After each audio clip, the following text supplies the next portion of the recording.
Ayan na po si Kenzo. Kakain na po siya. Yung high chair niya po, pwedeng maging swing. Tapos, pwedeng babaan yung chair. Tapos, taasan. Wow, vlogger. Ayan na po, kakain na po siya ng squash. Ready to eat ang bebe namin. Say hi, Kenzo! Medyo mainit pa po yung pagkain niya. I-mix natin. Make sure hindi po mainit.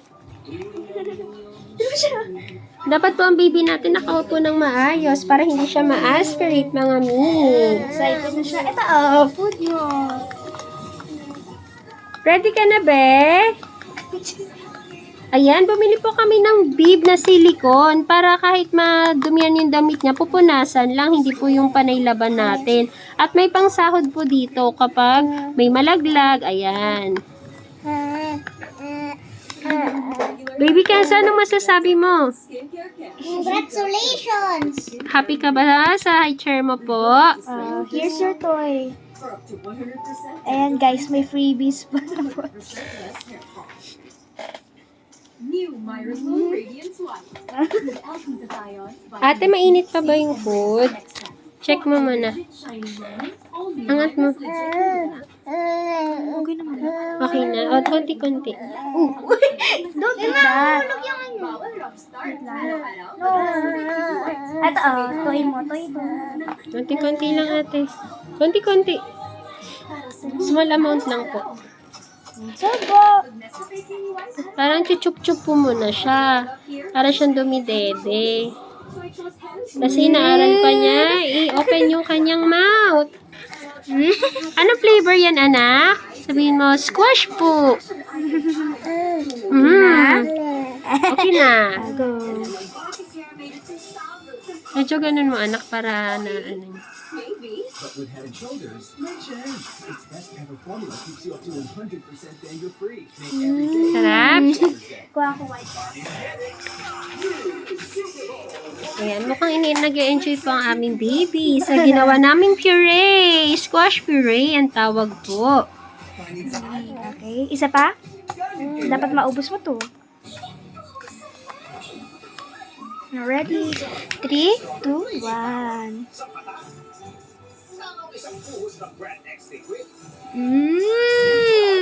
So mga mi, sa next vlog namin, tuturuan namin kayo kung paano gumawa ng puree ni baby. Lalo na 6 months old na siya, kailangan niya na mag-start mag-solid foods. Mami, post mo sa TikTok ha. Parang Ito Mimo high chair, binili lang namin to sa TikTok shop. Meron din sa Shopee. Very affordable price. Kasi kung sa mall na siya, medyo expensive na. Ito, pwede nyo siyang i-swing, pwedeng itaas, pwedeng ibaba. Matibay po siya mga mi. May kasama na din siyang foam.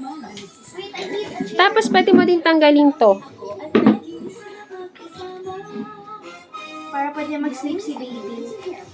Actually, mga mi, kanya trinay namin. Sarap ng tulog niya sa swing.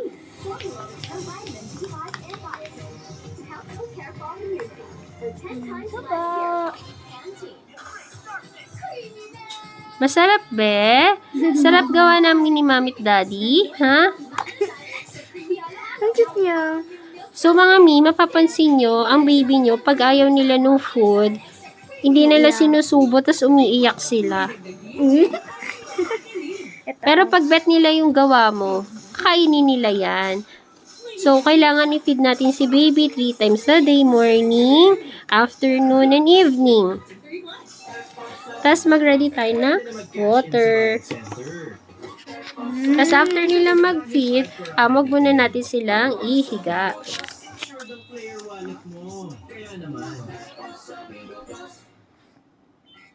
Ayan na mga mi, sarap na sarap ang baby Kenzo namin.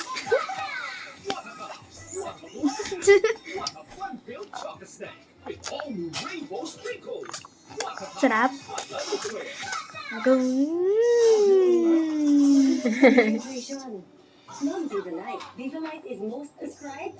Sarap? Yummy? Clean. Ayan mga mi, excuse me po. Ay, paubos siya guys. Malapit na po maubos. Kenza!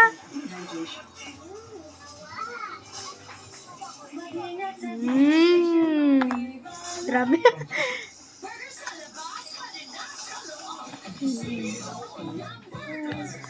Hoy, malapit na maubos ng baby namin. Konti na lang. Ba't kita lusot? Hindi yan. Ready? 3, 2, 1, Ayan po, nag-i-enjoy ang kanyang ate Riley. Meet ate Riley na aming panganay.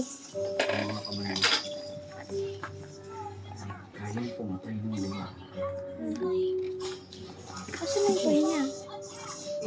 Ayan na, ball. O so mga mi, babay na muna. Mag-enjoy muna kami kumain. Ano, Kenzo? Kenza, ay. Kenza. Sarap. Yummy. O di ba mga mi, pag-bet ng baby niyo yung food, kakainin nila yan. Tatayo.